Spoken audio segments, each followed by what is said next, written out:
नमस्कार दोस्तों, smart study में आपका स्वागत है। जितने विद्यार्थी हैं वो जल्दी से जुड़ जाइए ताकि अपन वो सेशन को स्टार्ट कर सकें।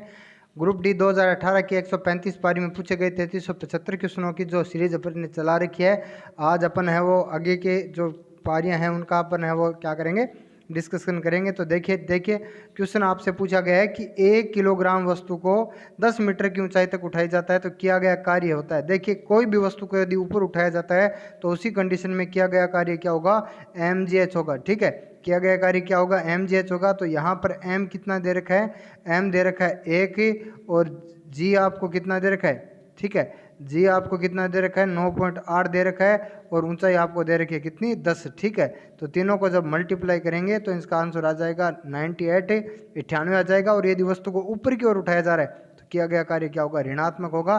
तो किया गया कार्य क्या हो जाएगा, -98 जूल हो जाएगा। ठीक है, चलिए अगला क्वेश्चन देखते हैं। तो अगला जो क्वेश्चन है साइंस का वो कौन सा है, ठीक है, चलिए ठीक है।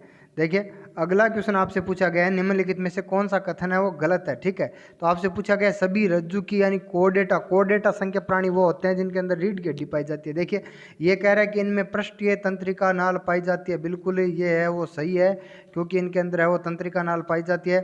डिप्लोब्लास्टिक होते हैं, नहीं, ये जो होते हैं वो ट्रिप्लोब्लास्टिक होते हैं। कहने का मतलब ये होते हैं कि इनका निर्माण जो होता है वो 3 स्तर से होता है। कितने स्तर से, 3 स्तर से होता है, न कि 2 स्तर से होता है। और वो 3 स्तर कौन कौन से होते हैं उनको अपन कह सकते हैं, एक तो होता है कौन सा, एंडोड्रम होता है, एक मीजोड्रम होता है और एक होता है एपिड्रम। ठीक है, ये 3 परतें मिलकर क्या करती है, इनका निर्माण करती है। ये कोलोमेट होते हैं और मेरुदंड में पाया जाता है। ठीक है, चलिए अगला क्वेश्चन। तो अगला क्वेश्चन अपन बात करें साइंस का तो बहुत ही इंपॉर्टेंट क्वेश्चन था लेकिन रेलवे ने हटा दिया थोड़ी सी गलती के कारण। ठीक है, देखिए ऐसे तत्व जिनके रासायनिक गुण समान होते हैं लेकिन परमाणु द्रव्यमान क्या होता है, भिन्न भिन्न होता है। सीधी सी बात है, यहाँ पर वो क्या होते हैं, समस्थानिक होते हैं। जिनके रासायनिक गुण तो क्या होते हैं, समान होते हैं लेकिन परमाणु संख्या क्या होती है, भिन्न भिन्न होती है। ठीक है, तो यहाँ पर देना क्या था, परमाणु संख्या समान होती है तो ये समस्थानिक हो जाता आंसर है। लेकिन रासायनिक गुण के कारण है वो इस क्वेश्चन को रेलवे ने कुछ नहीं माना, इसको हटा लिया गया। देखिए लिटमस से निष्कर्षित होता है, यानी लिटमस किससे प्राप्त होता है, तो अपन कई बार प्राप्त कर चुके हैं, कई बार पढ़ चुके हैं कि यह जो है वो थेलोपाइटा समूह का एक पादप होता है, लाइकेन। लाइकेन से प्राप्त होते हैं और लाइकेन जो होता है वो किससे बना होता है, शैवाल और कवक से मिलकर बनता है। कौन, लाइकेन का निर्माण होता है। ठीक है, चलिए अगला क्वेश्चन है तो तरल अवस्था में पाई जाने वाली ए धातु पूछा गया। ठीक है, कल क्वेश्चन आया हुआ था कि तरल अवस्था में पाई जाने वाली धातु तो क्या होती है, पारा होती है, लेकिन ए धातु क्या होती है, ब्रोमीन होती है। ठीक है, चलिए अगला क्वेश्चन देख लेते हैं। तो अगला जो न्यूमेरिकल क्वेश्चन जो है वो कौन सा है देख लेते हैं अभी।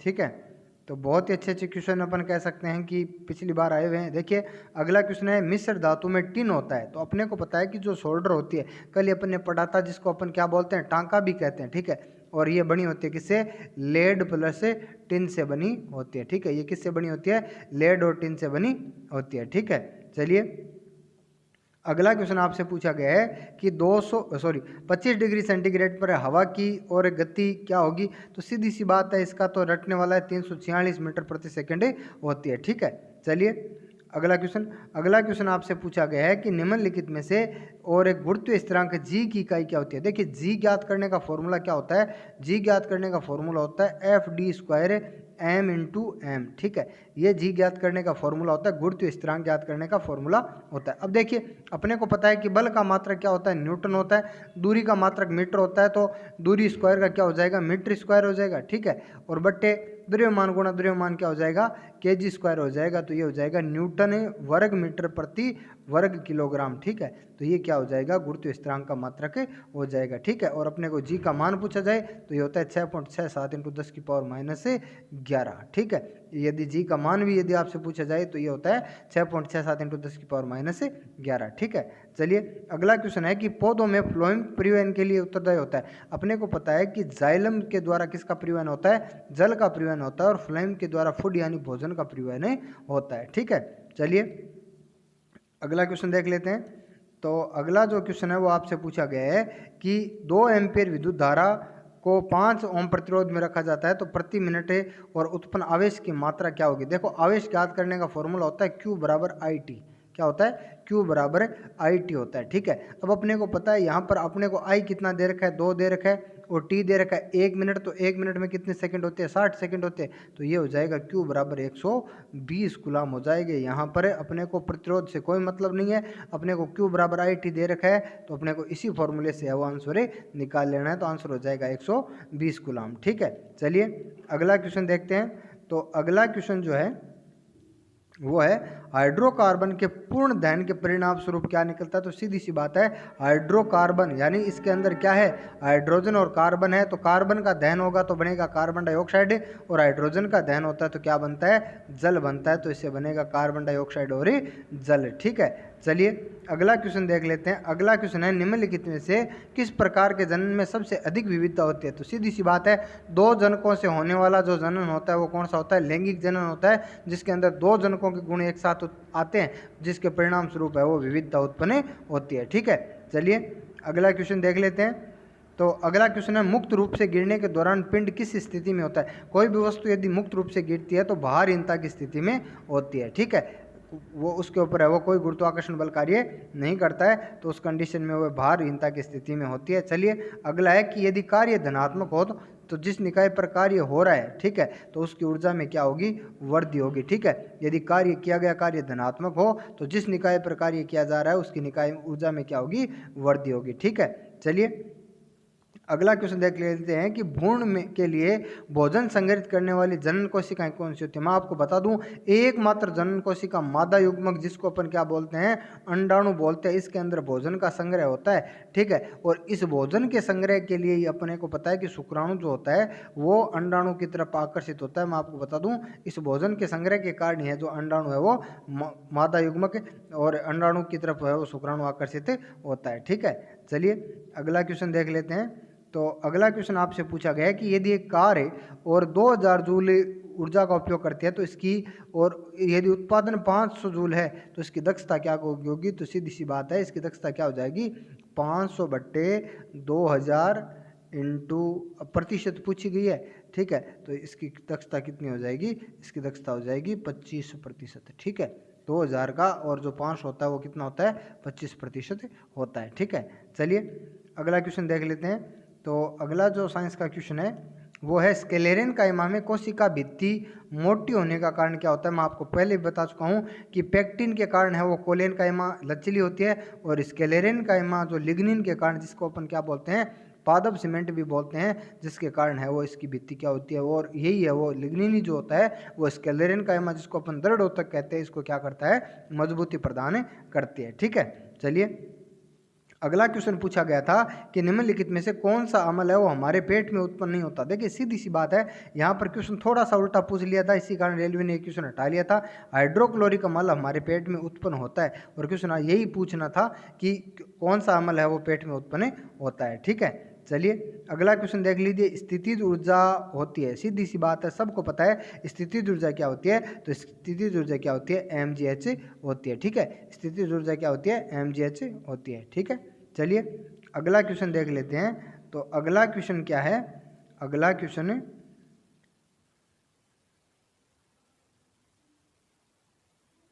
ठीक है, अगला क्वेश्चन देखो। अगला क्वेश्चन आपसे पूछा गया था कि निम्नलिखित में से विद्युत धारा के तापीय प्रभाव पर आधारित नहीं है। अपने को पता है कि इलेक्ट्रॉनिक फैन यानी इस्त्री, इलेक्ट्रिक टोस्टर और केतली, तीनों क्या होते हैं, विद्युत धारा के तापीय प्रभाव पर आधारित होते हैं। लेकिन जो इलेक्ट्रिक घंटी होती है ये विद्युत धारा के चुंबकीय प्रभाव पर आधारित होती है। ठीक है, चलिए अगला क्वेश्चन आपसे पूछा गया है कि मेंडलीव की आवर्त सारणी के अंदर जो क्षैतिज स्तंभ थे, ठीक है, यानी अपन कह सकते हैं लेटी हुई पंक्तियां थी, उनको क्या नाम दिया गया था। तो लेटी हुई पंक्तियों को क्या नाम दिया गया था, इनको नाम दिया गया था आवर्त नाम दिया गया था। ठीक है, चलिए अगला क्वेश्चन। तो अगला क्वेश्चन जो साइंस का है वो कौन सा है, तो अपन देख लेंगे। ध्वनि के संचरण के समय माध्यम के कणों के उच्च घनत्व का क्षेत्र होता है। ठीक है, अपने को पता है कि उच्च घनत्व का क्षेत्र क्या होता है, संपीड़न होता है। ठीक है, ध्वनि अपन बात करें तो इस प्रकार से या इस प्रकार से गति करती है। ठीक है, तो अपन कह सकते हैं कि जो उच्च घनत्व का जो क्षेत्र होता है उसको अपन बोलते हैं क्या, संपीड़न बोलते हैं, और जो निम्न घनत्व का क्षेत्र होता है उसको क्या बोलते हैं, विरलन बोलते हैं। ठीक है, और ध्वनि की संचरण विरलन और संपीड़न के कारण ही वो ध्वनि क्या होती है, संचरित होती है। ठीक है, चलिए अगला क्वेश्चन जो है वो साइंस का कौन सा है, तो इस पेपर के अंदर पूछे गए साइंस के जो क्वेश्चन थे वो लगभग आ चुके हैं। ठीक है, अगला क्वेश्चन ये आ गया कि निम्नलिखित में से कौन सा है वो तत्व नहीं है। सीधी सी बात है, हीलियम है वो तत्व है, कॉपर है वो तत्व है, ऑक्सीजन है वो तत्व है, लेकिन जल क्या होता है, जल जो होता है वो एक यौगिक होता है। जल क्या होता है, एक यौगिक होता है। ठीक है, तो जल है वो तत्व नहीं है। ठीक है, चलिए अगला क्वेश्चन अपन देख लेते हैं। अगली पारी के अंदर क्वेश्चन पूछा गया कि घर्षण द्वारा किए गए कार्य के अंदर क्षय नहीं होता है बल्कि वह ऊर्जा के रूप में, देखिए घर्षण द्वारा है वो तापीय ऊर्जा का निर्माण होता है। अपने कहते हैं कोई भी वस्तु को लगातार घर्षित करते हैं तो ऊष्मा उत्पन्न होती है। ठीक है, चलिए अगला क्वेश्चन आपसे पूछा गया है कि एक वस्तु को लंबवत ऊपर की ओर फेंका जाता है तो उसके ऊपर उठने के दौरान क्या होती है, स्थितिज ऊर्जा में तो वृद्धि होगी और गतिज ऊर्जा में क्या होगी, कमी होगी। आपको याद रखना है, कोई भी वस्तु को ऊपर फेंका जाता है तो स्थितिज ऊर्जा में वृद्धि होती है और गतिज ऊर्जा में कमी होती है, और कोई भी वस्तु को यदि नीचे गिराया जाता है तो स्थितिज ऊर्जा में कमी होती है और गतिज ऊर्जा में क्या होती है, वृद्धि होती है। ठीक है, चलिए अगला क्वेश्चन देख लेते हैं। तो अगला जो साइंस का क्वेश्चन पूछा गया आपसे कि प्रकृति में कभी अकेले नहीं होते, तो बल है वो हमेशा क्या होते हैं, युग्म में होते हैं। गति का तीसरा नियम ये कहता है कि बल सदैव क्या होते हैं, युग्म में होते हैं, क्रिया बल और प्रतिक्रिया बल। ठीक है, बल कभी भी अकेला है वो नहीं पाया जाता। अगला है शाकाहारियों को पचाने के लिए और लंबी छोटी आंत की आवश्यकता होती है। सीधी सी बात है, सेलुलोज को पचाने के लिए और शाकाहारियों में छोटी आंत क्या होती है, लंबी होती है, और मांस का पाचन जल्दी हो जाता है, इसलिए मांसाहारियों में छोटी आंत क्या होती है, छोटी होती है। ये क्वेश्चन भी कई बार एग्जाम में पूछा गया है कि शाकाहारियों की अपेक्षा मांसाहारियों की छोटी आंत क्या होती है, छोटी होती है। क्यों, क्योंकि इनके अंदर है वो मांस का पाचन जल्दी हो जाता है। ठीक है, चलिए अगला क्वेश्चन देख लेते हैं। ध्वनि की आवृत्ति मापने की इकाई क्या होती है, तो सीधी सी बात है, आवृत्ति की इकाई क्या होती है, हर्ट्ज होती है। आवृत्ति की इकाई क्या होती है, हर्ट्ज होती है। प्रति सेकंड कंपनों की संख्या क्या कहलाती है, आवृत्ति कहलाती है, और आवृत्ति का मात्रक क्या होता है, हर्ट्ज होता है। ठीक है, चलिए अगला क्वेश्चन देख रखा है कि किसकी उपस्थिति के कारण हमारे कानों को है वो आसानी से मोड़ा जा सकता है, कान में कौन सा संयोजी ऊतक पाया जाता है, तो हमें पता है कि उपास्थि जो हड्डियों से क्या होता है, मुलायम होता है, जो कान कर्ण पिन्ना के अंदर या पर कह सकते हैं नाक की नोक में या अपने हड्डियों की जोड़ के अंदर क्या पाई जाती है, उपास्थियां पाई जाती है। ठीक है, चलिए अगला क्वेश्चन जो है वो साइंस का कौन सा है, तो देख लेते हैं अपन। ठीक है, तो अगला क्वेश्चन आपसे पूछा गया है कि यदि किसी गोलाकार दर्पण के वक्रता केंद्र पर रखा गया अवतल दर्पण द्वारा निर्मित प्रतिबिंब की स्थिति क्या होगी, तो मैं आपको बता दूं कि यदि किसी भी वस्तु को वक्रता केंद्र पर रखा जाता है तो प्रतिबिंब भी कहाँ बनता है, वक्रता केंद्र के ऊपर बनता है, और हमेशा वक्रता केंद्र पर प्रतिबिंब क्या बनता है, समान साइज का बनता है। प्रतिबिंब क्या बनता है, समान साइज का बनता है। ठीक है, चलिए अगला क्वेश्चन आपसे पूछा गया है कि पोटेशियम की परमाणु संख्या 19 है और परमाणु द्रव्यमान 20 है, तो न्यूट्रॉनों की संख्या है। ठीक है, तो अपन है वो द्रव्यमान संख्या में से प्रोटॉनों की संख्या निकाल लेंगे तो अपने पास क्या आ जाएगा, अपने पास आ जाएगी न्यूट्रॉनों की संख्या, तो ये कितनी हो जाएगी, 20 हो जाएगी। ठीक है, चलिए अगला क्वेश्चन देख लेते हैं। तो अगला जो साइंस का क्वेश्चन आपसे पूछा गया था वो कौन सा था। ठीक है, अगला क्वेश्चन पूछा गया आपको कि चौथे आवर्त और दूसरे समूह में मौजूद तत्व कौन सा है। सबसे पहले अपने की बात करनी है दूसरे समूह की। दूसरे समूह के अंदर कौन कौन सा आता है, बेरियम, ठीक है, बेरिलियम, ठीक है, और अपन कह सकते बेरिलियम, मैग्नीशियम और कैल्शियम, यहाँ तक ही ले लेते हैं। ठीक है, अब अपने को पता है स्कैंडियम कट हो गया और पोटेशियम कट हो गया। ठीक है, अब अपने पास ऑप्शन कौन से बचे, 2 बचे, तो अपने को पता है कि बेरिलियम आता है दूसरे में, मैग्नीशियम आता है तीसरे में, तो चौथे आवर्त के अंदर कौन सा आता है, चौथे आवर्त में आता है कौन सा, कैल्शियम आता है। ठीक है, चलिए अगला क्वेश्चन देख लेते हैं। तो अगला क्वेश्चन है किसी व्यक्ति द्वारा लेने से एसिडिटी का कार्य ठीक हो जाती है। अब एसिडिटी किसके कारण होती है, अम्लता के कारण होती है, और अम्लता के कारण यदि एसिडिटी होती है तो अपने को ऐसा पदार्थ लेना होगा जो क्षारीय युक्त हो, और यहाँ पर अपने को पता है बेकिंग सोडा, मैंने आपको बताया था NaHCO3 जो होता है बेकिंग सोडा का घोल, यहाँ पर क्या है, सोडियम है, और सोडियम क्या होती है, क्षारीय गैस होती है, और अम्ल और क्षार दोनों अभिक्रिया करके क्या हो जाते हैं, उदासीन हो जाते हैं। ठीक है, चलिए तो अगला क्वेश्चन देख लेते हैं। अगला क्वेश्चन आपसे पूछा गया है, ठीक है, अगला क्वेश्चन देखिए, ये पूछा गया आपसे कि हाइड्रोकार्बन का प्रत्येक पिछले सदस्य से समूह द्वारा अलग होता है। ठीक है, हाइड्रोकार्बन का प्रत्येक जो सदस्य होता है वो पिछले समूह से और समूह द्वारा अलग होता है, तो ये मेथिलीन समूह के द्वारा क्या होता है, पिछले सदस्य के द्वारा क्या होता है, अलग होता है। ठीक है, चलिए अगला क्वेश्चन आपसे पूछा गया है कि को पानी में घोलने पर जिप्सम में परिवर्तित हो जाता है। तो अपने को पता है कैल्शियम सल्फेट का अर्धहाइड्रेट, कैल्शियम सल्फेट का अर्धहाइड्रेट जिसको अपन CaSO4 डॉट हाफ H2O कहते हैं, जिसको अपन प्लास्टर ऑफ पेरिस कहते हैं, इसको जब जल में घोला जाता है तो ये किस में बदल जाता है, जिप्सम के अंदर बदल जाता है। ठीक है, चलिए अगला क्वेश्चन देख लेते हैं। तो अगला क्वेश्चन आपसे पूछा गया है, अगला जो साइंस का क्वेश्चन है वो कौन सा है, तो अभी अपन देख लेते हैं।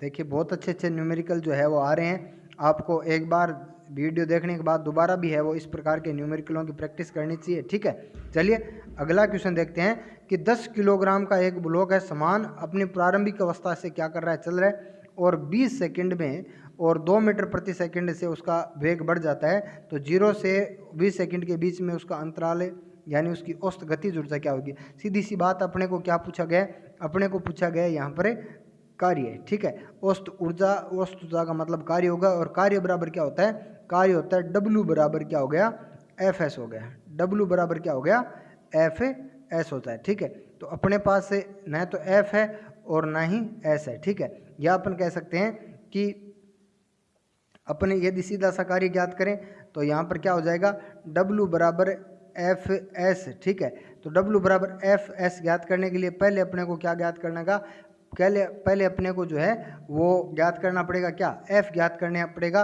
और F ज्ञात करने का फॉर्मूला क्या होता है, F बराबर क्या हो गया, ma हो गया। ठीक है, तो F बराबर क्या हो गया, ma हो गया।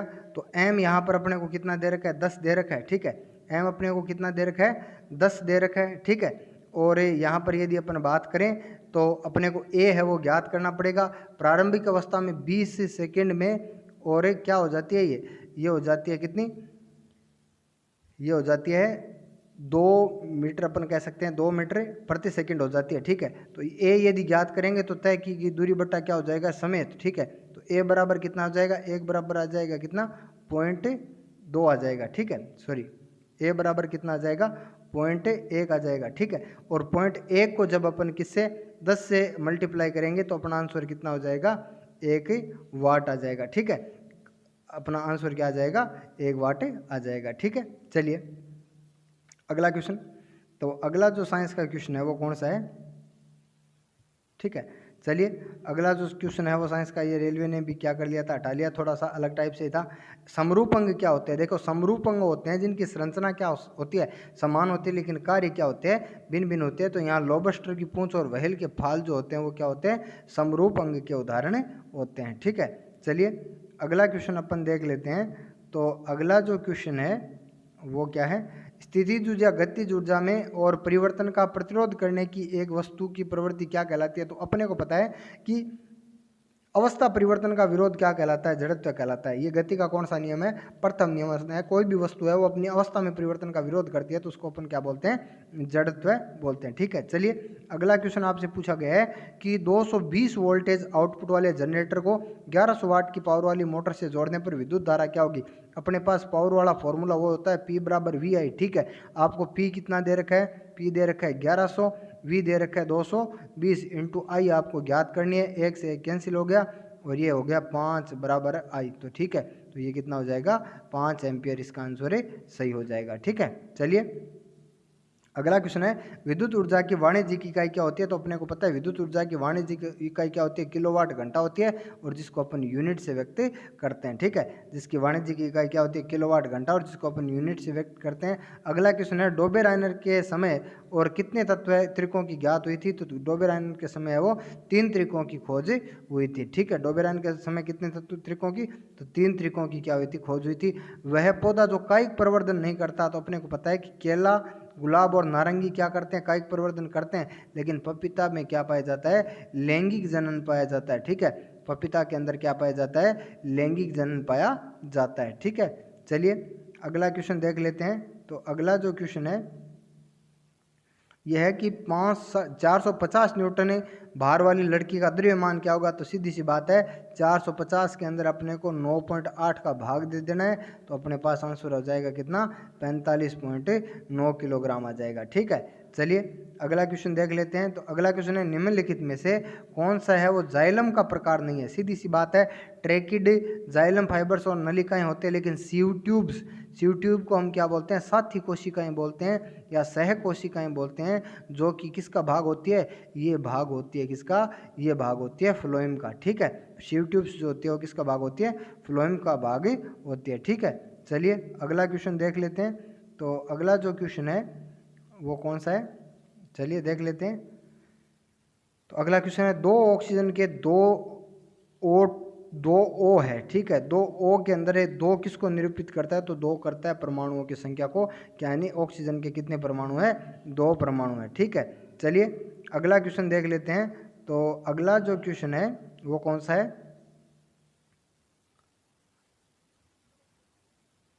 ठीक है, चलिए अगला क्वेश्चन जो साइंस का है वो कौन सा है, तो ये है निम्नलिखित में से किस और गलनांक और क्वथनांक दोनों ही क्या होते हैं, अधिक होते हैं। तो सीधी सी बात है, आर्गन लिथियम, ठीक है, और फास्फोरस, इनका गलनांक और क्वथनांक क्या होते हैं, कम होते हैं। लेकिन यहाँ कार्बन की बात हीरे से की गई है, तो यहाँ अपन कह सकते हैं कि इसका गलनांक और क्वथनांक क्या होता है, उच्च होता है। ठीक है, चलिए अगला क्वेश्चन देख लेते हैं। तो अगला जो क्वेश्चन है वो कौन सा है साइंस का, बहुत ही अच्छे अच्छे क्वेश्चन है वो आ रहे हैं। न्यूमेरिकल जितने भी आपको नहीं समझ में आ रहे हैं तो उनको आपको एक बार लिख करें, और मैं कह रहा हूँ उनकी आपको क्या करनी चाहिए, प्रैक्टिस करनी चाहिए। ठीक है, चलिए अगले जो क्वेश्चन है उनको अपन देख लेते हैं। तो अगला क्वेश्चन है निम्नलिखित में से कौन सा एक उभयधर्मी ऑक्साइड है। अपने को पता है वे ऑक्साइड जो अम्ल और क्षार दोनों के साथ अभिक्रिया करके लवण और जल बनाते हैं। एल्यूमिनियम ऑक्साइड कम से कम 5 बार अब तक आ चुका है और आगे भी आने की संभावना है। हर एग्जाम में ये क्वेश्चन उभयधर्मी ऑक्साइड का आंसर है एल्यूमिनियम ऑक्साइड, ये आपको याद रखना है, तो ये तो आप रट सकते हो सीधा सा। ठीक है, चलिए अगला क्वेश्चन देख लेते हैं।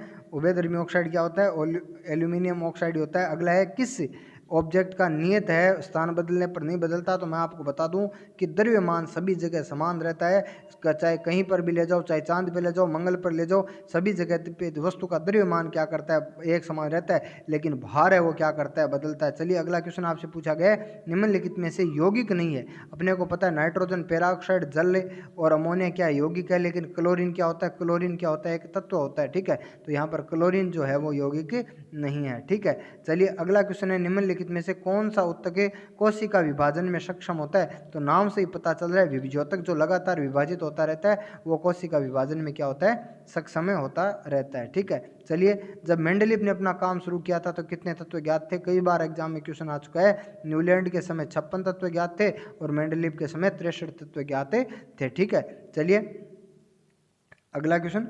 तो अगला जो साइंस का क्वेश्चन है वो कौन सा है, देख लेते हैं अपन अभी।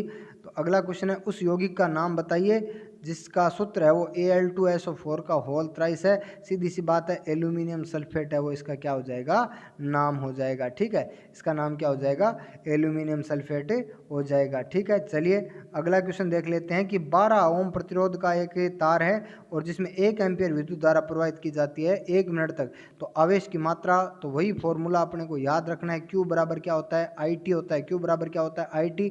I आपको 1 दे रखा है और T आपको कितना दे रखा है, 60 दे रखा है। तो Q बराबर कितना हो जाएगा, 1 × 60 यानी 60 कूलाम इसका आंसर हो जाएगा। ठीक है, इससे यहाँ पर 12 ओम प्रतिरोध से अपने को कोई लेना देना नहीं है। पुष्प के नर जनन भागों को कहा जाता है। तो पुष्प का नर जनन भाग क्या होता है, पुंकेसर होता है, और मादा जनन भाग क्या होता है, स्त्रीकेसरी होता है। नर जनन भाग क्या होता है, पुंकेसर, और मादा जनन भाग क्या होता है, स्त्रीकेसरी होता है। ठीक है, चलिए तो अगला क्वेश्चन देख लेते हैं। अगला क्वेश्चन क्या होगा, ठीक है, तो अगला क्वेश्चन आपसे पूछा गया 1 पिकोमीटर कितने के बराबर होता है। तो 1 पिकोमीटर होता है 10 की पावर -12 के। ठीक है, 1 पिकोमीटर 10 की पावर -12 मीटर के क्या होता है, बराबर होता है। ठीक है, चलिए अगला क्वेश्चन है जब किसी प्रतिरक्षा बल ऐप को विपरीत दिशा में लगाया जाता है तो 2 दिशाओं के बीच का कोण क्या होगा। तो 2 दिशाओं के बीच का कोण होगा 180 डिग्री सेंटीग्रेड। ठीक है, 2 दिशाओं के बीच, क्योंकि दोनों एक दूसरे के आमने सामने लगते हैं, तो लगाया जो कोण होगा वो क्या होगा, 180 डिग्री सेंटीग्रेड होगा। ठीक है, चलिए अगला क्वेश्चन जो देख लेते हैं साइंस का कौन सा है। तो अगला जो क्वेश्चन आ गया कि 1 किलोवाट घंटा के बराबर होता है, तो ये बराबर होता है, अपन पहले भी पढ़ चुके हैं। इसके सीधा से याद रखने वाला डाटा है 10 की पावर 3.6 × 10 की पावर 6। ये आपसे सीधा क्वेश्चन पूछा जाता है 1 यूनिट के अंदर है वो कितने जूल ऊर्जा होती है, तो वो होती है 3.6 × 10 की पावर 6 जूल होती है। ठीक है, चलिए अगला क्वेश्चन देख लेते हैं। तो अगला क्वेश्चन आपसे पूछा गया है कि सबसे व्यापक रूप से स्वीकृत सिद्धांतों में से पृथ्वी की जीवन की जब उत्पत्ति हुई थी तो उस समय पृथ्वी के वायुमंडल में कौन कौन से तत्व थे। देखिए आपको याद रखना हाइड्रोजन, कार्बन डाइऑक्साइड, अमोनिया और मीथेन। देखिए अब सबसे इंपॉर्टेंट क्वेश्चन जो एग्जाम में आता है वो यही होता है कि आप पृथ्वी पर जब जीवन की उत्पत्ति हुई थी क्या उस समय ऑक्सीजन उपस्थित था, तो ये उपस्थित नहीं था। तो यही बात आपको याद यहाँ मुख्य रूप से याद रखनी है। ठीक है, यदि आपको ये पता होगा तो यहाँ पर 2 ऑप्शन तो आपको वैसे ही पहले से ही क्या हो जाएंगे, कट हो जाएंगे। ठीक है, ठीक है, और आपने को पता है कि कार्बन डाइऑक्साइड उपस्थित थी, तो आप सीधा सा ऑप्शन का पता लगा सकते हो। ठीक है, पृथ्वी की पर जीवन की उत्पत्ति के समय है वो ऑक्सीजन उपस्थित नहीं थी। ठीक है, चलिए अगला क्वेश्चन आपसे पूछा गया है कि एक 800 किलोग्राम और द्रव्यमान की कोई कार है, 90 किलोमीटर प्रति सेकंड के वेग से चल रही है। ब्रेक लगाने पर 5 सेकंड बाद वह रुकती है, तो ब्रेक द्वारा लगाया गया बल क्या होगा। सीधी सी बात है, अपने पास फॉर्मूला है F बराबर ma, F बराबर ma। अब अपने पास क्या है, m है लेकिन a नहीं है। ठीक है, तो a ज्ञात करने के लिए अपने को पहले 90 को जो है वो मीटर प्रति सेकंड के अंदर चेंज करना पड़ेगा। ठीक है, मीटर प्रति सेकंड में चेंज करेंगे तो ये 5 बार कैंसिल हो गया, ये क्या हो गया 25। ठीक है, तो ये हो जाएगा कितना 25 मीटर प्रति सेकंड। 90 जो है उसको 25 मीटर प्रति सेकंड हो गया, और समय का जब अपन वेग में भाग दे देंगे तो ये आ जाएगा, त्वरण आ जाएगा। ठीक है, त्वरण कितना आ गया अपने पास 5 आ गया। तो अपने पास फॉर्मूला F बराबर ma, m अपने को पहले से कितना दे रखा है 800 दे रखा है, और a अपने पास 5 आ गया, तो ये हो गया कितना 4000 न्यूटन इसका आंसर हो गया। ठीक है, आंसर कितना हो गया 4000 न्यूटन हो गया। ठीक है, चलिए अगला क्वेश्चन देख लेते हैं। तो अगला जो क्वेश्चन है वो साइंस का कौन सा है, तो देख लेते हैं अपने।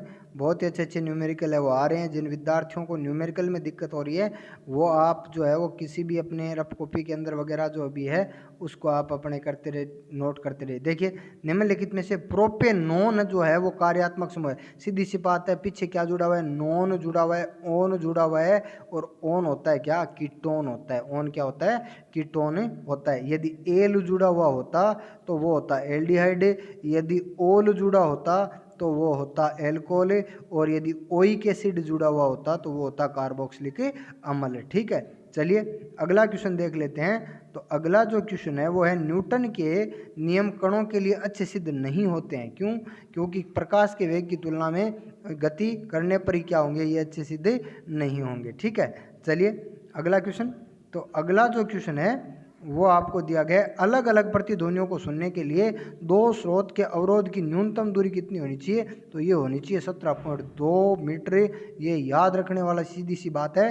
प्रतिध्वनि सुनने के लिए 2 जो स्रोत हैं उनके बीच दूरी होनी चाहिए कितनी, 17.2 मीटर। ठीक है, चलिए अगला है, एक प्रतिरोधक की लंबाई 2 है और अनुप्रस्थ काट क्या हो गया, अनुप्रस्थ काट a है और प्रतिरोध r है। एक अन्य प्रतिरोध जो उसी पदार्थ से बना है और लंबाई क्या है, आधी है। ठीक है, और अनुप्रस्थ काट क्या है, क्षेत्रफल, अनुप्रस्थ काट का क्षेत्रफल है वो दुगना है, तो उसका प्रतिरोध कितना होगा। अब देखो यदि लंबाई आधी होगी तो क्यों अपने को पता है कि लंबाई समानुपाती होती है प्रतिरोध के। ठीक है, और यदि लंबाई आधी होगी तो प्रतिरोध भी क्या हो गया, r/2 हो गया। ठीक है, अब ये कह रहा है अनुप्रस्थ काट 2a है। अनुप्रस्थ काट यदि 2a है तो प्रतिरोध क्या हो जाएगा, क्योंकि प्रतिरोध जो होता है वो अनुप्रस्थ काट का क्या होता है, उल्टा होता है। ठीक है, तो प्रतिरोध क्या हो जाएगा, r/2। ठीक है, तो इनको r/2 और r/2 कितना हो जाएगा, r/4 हो जाएगा। ठीक है, चलिए अगला क्वेश्चन। तो अगला जो क्वेश्चन है वो है, मरुस्थलीय पौधों में उपचरम पर एक मोटी परत बनी होती है जिसे कहते हैं। देखिए यहाँ पर आंसर होना चाहिए था सुबेरिन, लेकिन यहाँ सुबेरिन है वो कहीं पर भी आंसर नहीं है, तो इसलिए ये सभी क्या हो जाएंगे, गलत हो जाएंगे। ठीक है, चलिए इसलिए रेलवे ने है वो इस क्वेश्चन को नहीं माना है। ठीक है, तो आप लगातार देख रहे हो कि जिन क्वेश्चनों के अंदर यदि गलती हो रही है तो रेलवे उन क्वेश्चनों को नहीं मान रहा है। एक माध्यम जिसका अपवर्तनांक 1.5 है तो प्रकाश की गति क्या होगी, सीधी सी बात है, प्रकाश का वेग होता है 10 की पावर 8 मीटर प्रति सेकेंड, और जब इसके अंदर आप 1.5 का भाग दे दोगे तो आपको उस माध्यम के अंदर है वो आ जाएगी क्या, गति आ जाएगी 2 इंटू 10⁸ मीटर प्रति सेकेंड है। ठीक है, चलिए अगला है पौधे द्वारा अतिरिक्त जल से छुटकारा पा सकते हैं। तो पौधे द्वारा वाष्प उत्सर्जन के द्वारा आप है वो अतिरिक्त जल से छुटकारा पा सकते हो। ठीक है, वाष्पोत्सर्जन का मतलब क्या होता है, पादपों द्वारा अतिरिक्त जल को त्यागना। सी ये देखो क्या है, संयोजन अभिक्रिया। क्यों? क्योंकि कॉपर और ऑक्सीजन मिलकर कॉपर ऑक्साइड का निर्माण में दो अभिकारक मिलकर एकल उत्पाद का निर्माण कर रहे हैं, तो इस प्रकार की अभिक्रिया क्या कहलाती है, संयोजन अभिक्रिया कहलाती है। ठीक है, चलिए अगला क्वेश्चन देख लेते हैं। तो अगला जो क्वेश्चन है वो कौन सा है, तो अगला क्वेश्चन है अपने सामने और साइंस का, पृथ्वी का द्रव्यमान फिर से रिपीट हो गया ये क्वेश्चन है, तो अपने को याद रखना है 6 इंटू 10⁻24 किलोग्राम। ठीक है, 6 इंटू 10⁻24 किलोग्राम है वो पृथ्वी का द्रव्यमान, याद रखना है। चलिए अगला क्वेश्चन आपसे पूछ लिया गया है कि 10 न्यूटन का एक क्षैतिज बल है वो 5 किलोग्राम की एक वस्तु को 2 मीटर की दूरी तक विस्थापित करता है, तो किया गया कार्य हो जाएगा W बराबर Fs। W बराबर क्या हो जाएगा, Fs। आपके पास F है 10 और S है कितना 2, तो W बराबर कितना हो जाएगा 20 हो जाएगा। यहाँ 5 किलोग्राम से अपने को कोई मतलब नहीं है। ठीक है, W बराबर क्या होता है, Fs होता है। ठीक है, चलिए अगला क्वेश्चन। तो अगला क्वेश्चन है, एक दोहरी अपघटन अभिक्रिया के दौरान अपने को पता है कि एक द्विविस्थापन अभिक्रिया में क्या होता है, आयनों का आदान प्रदान होता है। ठीक है, वह रासायनिक अभिक्रिया जिसमें आयनों का आदान प्रदान होता है द्विविस्थापन अभिक्रिया कहलाती है। ठीक है, तो दोस्तों जितने इंपॉर्टेंट क्वेश्चन है वो इन 75 क्वेश्चन जो थे अगले वो मैंने आपको करवा दिए। ठीक है, किसी भी प्रकार की कोई दिक्कत हो तो आप कमेंट बॉक्स के अंदर बता सकते हैं। कुछ विद्यार्थी कह रहे हैं कि न्यूमेरिकल थोड़े से हार्ड लग रहे हैं, तो न्यूमेरिकल मैं आपको बता दूं कि 3375 क्वेश्चनों के अंदर है वो कम से कम आप मान के चलो कि 500 क्वेश्चन है वो न्यूमेरिकल है, और बार बार रिपीट होगे। यदि आप लगातार देखते रहोगे तो न्यूमेरिकल आपको अंततः है वो एकदम ईजी लगने लगेंगे। ठीक है, धन्यवाद, मिलते हैं अगले टेस्ट में।